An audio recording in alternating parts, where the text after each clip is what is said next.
आप में से बहुत से छात्र ऐसे होंगे जो यूपी पीएससी की तैयारी कर रहे हैं और उसकी तैयारी में आपकी एक प्रमुख चुनौती है कि करंट अफेयर्स का सेक्शन किस प्रकार से तैयार किया जाए। इसी को ध्यान में रखते हुए हर सप्ताह हम आपके सामने यूपी के करंट अफेयर्स को लेकर के आते हैं। प्रश्नों के माध्यम से हम चर्चा करते हैं यूपी के करंट अफेयर्स पर। तो चलिए आज के प्रोग्राम की शुरुआत करेंगे और आज के पहले प्रश्न को देखेंगे। आज का पहला प्रश्न क्या है? उत्तर प्रदेश सरकार द्वारा छत्रपति शिवाजी महाराज को समर्पित स्मारक किस शहर में बनाया जाएगा? आपके सामने ऑप्शन है लखनऊ, वाराणसी, प्रयागराज, आगरा। जब तक इसका उत्तर आपके सामने प्रस्तुत करें, आप वीडियो को पॉज कर सकते हैं और पॉज करके अपने स्तर पर भी इसका उत्तर सोचने का प्रयास कर सकते हैं, ताकि आप यूपी के करंट अफेयर्स से कितना जुड़े हुए हैं इसका मूल्यांकन अपने स्तर पर भी आपका हो और उसी के आधार पर आप अपनी तैयारी की दिशा और रणनीति को तय कर सके। सही उत्तर होगा आगरा। चलिए इसके बारे में थोड़ा सा डिटेल जान लेते हैं। उत्तर प्रदेश सरकार ने आगरा के कोठी मीना बाजार में छत्रपति शिवाजी महाराज को समर्पित स्मारक के निर्माण की आधिकारिक मंजूरी प्रदान कर दी है। ये परियोजना उत्तर प्रदेश सरकार के द्वारा ही लागू की जाएगी। पूरा खर्च उत्तर प्रदेश सरकार के द्वारा उठाया जाएगा। कोई बाहरी सहयोग इसके अंतर्गत नहीं लिया जाएगा। परियोजना का निर्माण उत्तर प्रदेश पर्यटन विकास निगम द्वारा किया जाएगा। सरकार सांस्कृतिक और ऐतिहासिक सटीकता सुनिश्चित करने पर विशेष रूप से ध्यान दे रही है, ताकि स्मारक और संग्रहालय पर काम शुरू तेजी से किया जा सके और उसी के संबंध में तैयारी शुरू हो गई है। आप जानते हैं कि आगरा की स्थापना 1504 ईस्वी में लोदी वंश के सुल्तान सिकंदर लोदी के द्वारा की गई थी। आगरा में कुछ ऐतिहासिक महत्व के स्मारक स्थित हैं, जैसे आगरा में आगरा का किला स्थित है, ताजमहल स्थित है, साथ ही एतमादुद्दौला का मकबरा भी वहां पर स्थित है। अगर हम आगरे किले की बात करें तो इसके निर्माण को प्रारंभ किया था अकबर ने, बादशाह अकबर ने, और साथ ही यहाँ प्रमुख संरचनाओं का निर्माण शाहजहां के द्वारा भी करवाया गया था। जैसे जो मोती मस्जिद है वो शाहजहां के द्वारा निर्मित है। दीवाने जो आगरा के किले का दीवाने आम है वो भी शाहजहां के द्वारा निर्मित है। दीवाने खास शाहजहां द्वारा निर्मित है। जहांगीरी महल अकबर द्वारा निर्मित है। इसके अलावा तुर्की स्नान गृह, जिसको आप शीश महल के नाम से जानते हैं, शाहजहां द्वारा निर्मित है। मुगल वास्तुकला की एक खास विशिष्टता, जिसको आप चारबाग के नाम से जानते हैं, चारबाग शैली में निर्मित उद्यान भी आगरा के किले में मौजूद है। एक और महत्वपूर्ण मकबरा है, जो मकबरा है एतमादुद्दौला का मकबरा। इसका निर्माण जहांगीर की पत्नी नूरजहां के द्वारा करवाया गया था और ये पूरी तरह से सफेद संगमरमर की बनी पहली मुगल संरचना है। अगर हम ताजमहल की बात करें तो इसका निर्माण आप जानते हैं शाहजहां के द्वारा करवाया गया था। विश्व धरोहर स्थल सूची में ये शामिल है। और मुमताज महल, जिनका नाम था अर्जुमन बानो बानो बेगम, उनकी स्मृति में इसको निर्मित किया गया था। मुगल वास्तुकला का एक उत्कृष्ट उदाहरण है। भव्यता और वैभवता के लिए जाना जाता है। अगला प्रश्न है, भारत की पहली ड्रोन फोरेंसिक प्रयोगशाला कहाँ स्थापित की गई है? आपके सामने ऑप्शन है हैदराबाद, भोपाल, लखनऊ या पुणे। तो कहां पर स्थापित की गई है? लखनऊ में स्थापित की गई है भारत की पहली ड्रोन फोरेंसिक प्रयोगशाला। चलिए इसके बारे में बात कर लेते हैं। भारत की पहली ड्रोन फोरेंसिक प्रयोगशाला उत्तर प्रदेश राज्य फोरेंसिक विज्ञान संस्थान लखनऊ में स्थापित की गई है। उद्घाटन किसके द्वारा किया गया है? उत्तर प्रदेश के मुख्यमंत्री योगी आदित्यनाथ के द्वारा इसका उद्घाटन किया गया है। इसकी संकल्पना और स्थापना के बारे में बात करें तो ये जो फोरेंसिक प्रयोगशाला की संकल्पना और स्थापना का विचार है, ये भारत के मिलिंद राज के द्वारा दिया गया, जो भारत के ड्रोन मैन के नाम से भी प्रसिद्ध है। अगर हम इसके उद्देश्य के बारे में बात करें, इस प्रयोगशाला के उद्देश्य है ड्रोन ट्रैकिंग, डिकोडिंग और फोरेंसिक जांच करना। आप जानते हैं कि ड्रोन, अभी हमने भारत पाकिस्तान, जब भारत ने पहलगाम हमले का एक प्रतिरोध करने के लिए, पहलगाम में आतंकवादी जो हमला हुआ जो पाकिस्तान के द्वारा स्पॉन्सर्ड था, उसका प्रतिरोध भारत के द्वारा किया गया। और भारत ने फिर क्या किया, 6-7 मई 2025 की रात को पाकिस्तान के 9 आतंकवादी ठिकानों पर हमले किए। पाकिस्तान अधिकृत कश्मीर और पाकिस्तान की मुख्य भूमि पर एक तरह से आप कह सकते हैं कि ये ठिकाने मौजूद थे। और उसके बाद क्या हुआ, पाकिस्तान की ड्रोन के रूप में प्रतिक्रिया भी देखने को मिली। तो उस संदर्भ में ये जरूरी हो जाता है कि अगर कोई ड्रोन आता है तो उसकी ट्रैकिंग करना, और उसकी जांच, पकड़ लिए जाने पर उसकी जांच करना बेहद जरूरी हो जाता है, उसमें किस तरह की सामग्री का प्रयोग किया गया, ताकि उसके बारे में बुनियादी जानकारी जुटाई जा सके। इसके लिए ड्रोन फोरेंसिक प्रयोगशाला बेहद जरूरी है। तो ड्रोन की ट्रैकिंग करना, डिकोड करना, यानी जो उससे इंफॉर्मेशन, जो डेटा हमें प्राप्त हो रहा है उसका ठीक से विश्लेषण करना, इसके लिए फोरेंसिक जांच की व्यवस्था खड़ा करना, इसका ये उद्देश्य है फोरेंसिक प्रयोगशाला का। ड्रोन के उड़ान पथ, टेक ऑफ लोकेशन, पेलोड और विस्फोटकों की पहचान करना, अवैध गतिविधियों में प्रयोग किए गए ड्रोनों का फोरेंसिक पोस्टमार्टम करके उनका उद्देश्य समझना, और कानून प्रवर्तन एजेंसियां, चाहे पुलिस हो चाहे सैन्य बल हो, उनको त्वरित और तकनीकी सहायता प्रदान करना इसका महत्वपूर्ण उद्देश्य है। अगला प्रश्न है, भारत का पहला शहर जहां रेलवे ट्रैक के बीच पोर्टेबल सोलर पैनल लगाए गए हैं वह कौन सा है? आपके सामने ऑप्शन है वाराणसी, भोपाल, जयपुर या अहमदाबाद। सही उत्तर है ऑप्शन ए यानी वाराणसी। तो रेलवे ट्रैक के बीच इस प्रकार से पोर्टेबल सोलर पैनल लगाए गए हैं, इससे जमीन की भी बचत होगी और साथ ही इसको इस प्रकार से चिपकाया गया है कि किसी प्रकार से इनको हानि भी नहीं होगी और ऊर्जा का, नवीकरणीय ऊर्जा का उत्पादन भी होगा, किसी प्रकार से जो ग्रीन हाउस गैसेस का उत्सर्जन भी इसके माध्यम से नहीं होगा। आप जानते हैं कि नवीकरणीय ऊर्जा स्रोत है सोलर पैनल, सौर ऊर्जा। वाराणसी भारत का पहला शहर है जहां रेलवे ट्रैक के बीच पोर्टेबल, यानी एक स्थान से दूसरे स्थान पर इनको स्थानांतरित भी किया जा सकता है, ले जाया जा सकता है, सौर पैनल स्थापित कर दिए गए हैं। परियोजना बनारस लोकोमोटिव वर्क्स में एक पायलट योजना के रूप में संचालित हुई है। उद्देश्य है सतत ऊर्जा को बढ़ावा देना, ऊर्जा के नवीकरणीय स्रोतों को खड़ा करना, और क्योंकि ये धूप से बिजली का निर्माण करती है तो सतत ऊर्जा का एक महत्वपूर्ण स्रोत है। भारतीय रेलवे के कार्बन फुटप्रिंट को कम करना, यानी ग्रीन हाउस गैसेस जो भारतीय रेलवे के द्वारा उत्सर्जित होती हैं उन उस उत्सर्जन को कम करना, ग्रीन हाउस गैसेस के उत्सर्जन को कम करना, जिसका महत्वपूर्ण तरीका है कि आप सतत ऊर्जा के साधनों यानी नवीकरणीय ऊर्जा के साधनों को बढ़ावा दे। नेट जीरो उत्सर्जन लक्ष्य को हासिल करना, यानी भारत अपने जो उत्सर्जन लक्ष्य, जो नेट जीरो का लक्ष्य है उसको हासिल कर सके, इसके लिए जरूरी है कि हम अलग अलग क्षेत्रों में इसी प्रकार की प्रणाली को बढ़ावा दे, इसी प्रकार के ऊर्जा स्रोतों को बढ़ावा दे जिससे ग्रीन हाउस गैसेस जैसे कार्बन डाइऑक्साइड, मीथेन, क्लोरोफ्लोरोकार्बन या नाइट्रस ऑक्साइड का उत्सर्जन न हो। तभी तो हम नेट जीरो के लक्ष्य की तरफ बढ़ेंगे। इसके तकनीकी विवरण के बारे में बात करें तो कुल 70 मीटर लंबाई के ट्रैक पर यह फैली हुई सौर प्रणाली है। इससे 15 किलोवाट पीक क्षमता वाले 28 सौर पैनल लगाए गए हैं।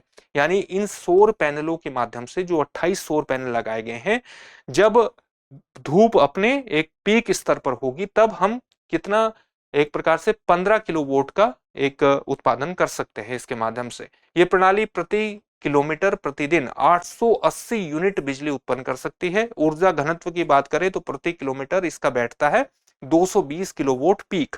पीक यहां शब्द इसलिए प्रयोग किया गया है कि अधिकतम स्तर पर, अधिकतम स्तर पर कब होता है? जब सोलर पैनल से बिजली का निर्माण, जब हमें बहुत सही मात्रा में धूप प्राप्त होती है, क्योंकि धूप के माध्यम से बिजली उत्पादन किया जाता है। पैनल हटाने योग्य हैं यानी पोर्टेबल है, एक स्थान से दूसरे स्थान पर ले जा सकता है। रख रखाव और मौसमी समायोजन के लिए अनुकूल है। रबर माउंटिंग पैड कंपन को कम करते हैं, जब यहां से ट्रेन गुजरेगी तो उससे कंपन भी पैदा होता है, तो उसके लिए यहां पर रबर माउंटिंग पैड लगाए गए हैं जो कि कंपन को कम करते हैं ताकि ये हिले ना पैनल। इसके अलावा इपोक्सी चिपकाने वाले पदार्थ पैनलों को सुरक्षित बनाते हैं। जो चिपकाने वाले पदार्थ हैं इपोक्सी, वो लगाए गए हैं ताकि अगर बारिश होती है या हवाएं तेज चलती है तो इनको किसी प्रकार का नुकसान ना हो। पटरियों के बीच की जगह का उपयोग होने से अतिरिक्त भूमि अधिग्रहण की सोलर पैनल लगाने के लिए आवश्यकता भी नहीं होगी। अगला प्रश्न है, कारिकोट गांव किस राज्य में स्थित है जिसे आईसीआरटी यानी international centre for responsible tourism पुरस्कार 2025 के लिए चुना गया है? आपके सामने ऑप्शन है बिहार, उत्तर प्रदेश, उत्तराखंड या राजस्थान। सही उत्तर क्या होगा? सही उत्तर होगा ये उत्तर प्रदेश में स्थित है, ऑप्शन बी इसका सही उत्तर होगा। कारिकोट गांव को चुना गया है। कारिकोट गांव को आईसीआरटी यानी international centre for tourism for responsible tourism पुरस्कार 2025 के लिए चुना गया है।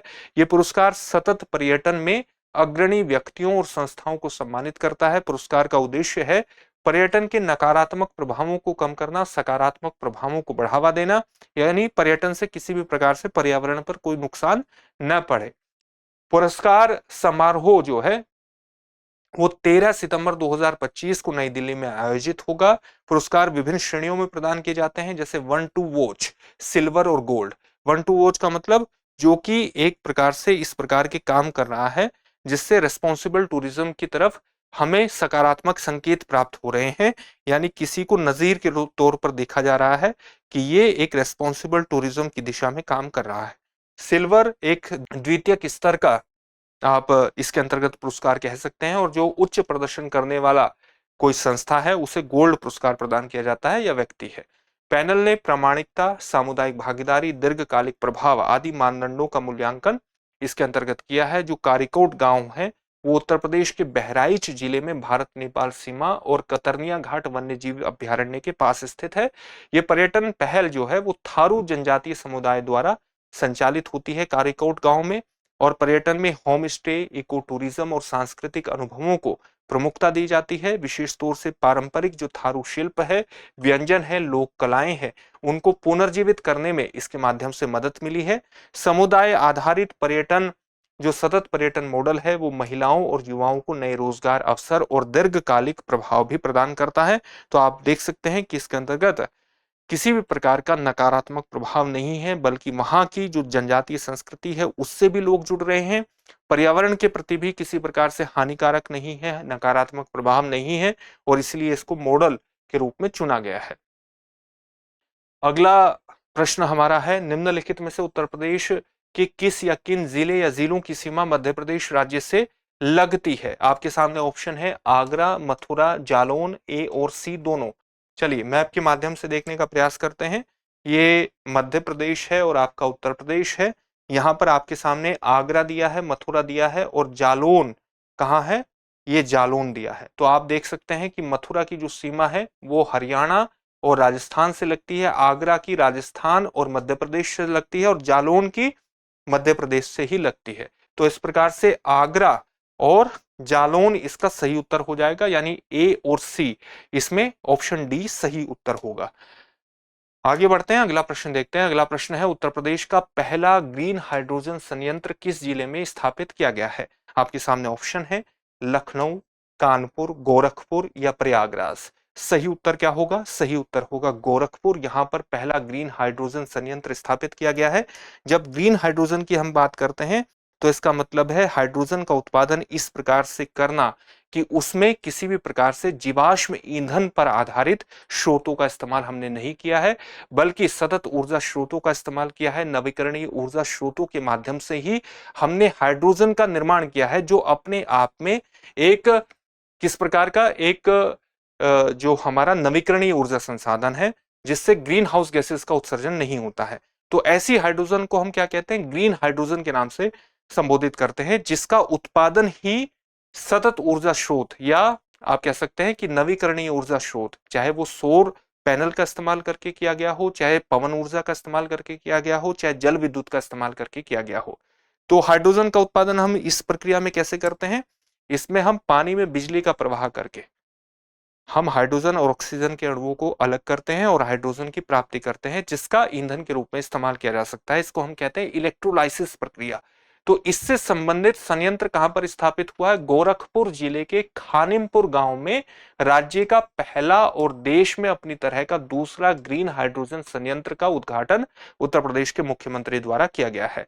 अगर हम ग्रीन हाइड्रोजन की अन्य उपलब्धियों की भारत की बात करें तो गुजरात का जो कांडला बंदरगाह है वहां पर भारत के पहले make in India green hydrogen plant का स्थल का निर्माण हुआ था, जो देश के नेट जीरो लक्ष्य को आगे बढ़ा रहा है, यानी जिससे हम ग्रीन हाउस गैसेस का उतना उत्सर्जन करते हैं जितना, नेट जीरो का मतलब क्या है? ग्रीन हाउस गैसेस का वायुमंडल में उतना ही उत्सर्जन है जितना कि हमारी अलग अलग गतिविधियों या हमारे द्वारा जो वनारोपण किया गया है, जितना वायुमंडल की ताकत है या हमारे पर्यावरण की ताकत है उसको सोखने की। तो जंगलों की बहुत ताकत होती है कार्बन डाइऑक्साइड को सोखने की।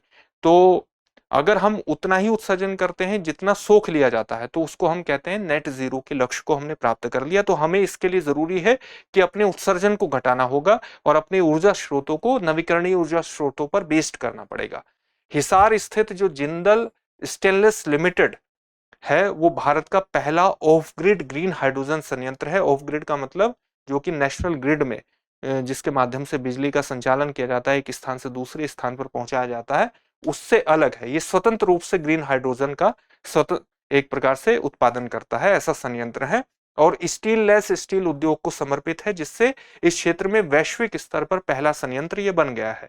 अडानी समूह ने गुजरात के कच्छ में भारत का पहला ऑफ ग्रिड 5 मेगावाट का ग्रीन हाइड्रोजन पायलट प्लांट चालू किया, जो नवीकरणीय ऊर्जा से हाइड्रोजन उत्पादन में विशेष रूप से अग्रणी है। अब देखते हैं आज का अभ्यास प्रश्न। अभ्यास प्रश्न है, ऑपरेशन सवेरा किस राज्य की पुलिस द्वारा मादक पदार्थों की तस्करी रोकने हेतु शुरू किया गया एक विशेष अभियान है? आपके सामने ऑप्शन है पंजाब, महाराष्ट्र, गुजरात या उत्तर प्रदेश। इस प्रश्न का उत्तर आप हमें कमेंट बॉक्स में कमेंट करके जरूर दीजिए। फिर से एक नए सेशन में आपसे मुलाकात होगी। धन्यवाद। डियर व्यूअर्स, अपने एग्जाम की तैयारी को और बेहतर करने के लिए हमारे चैनल को लाइक, शेयर और सब्सक्राइब करना न भूलें।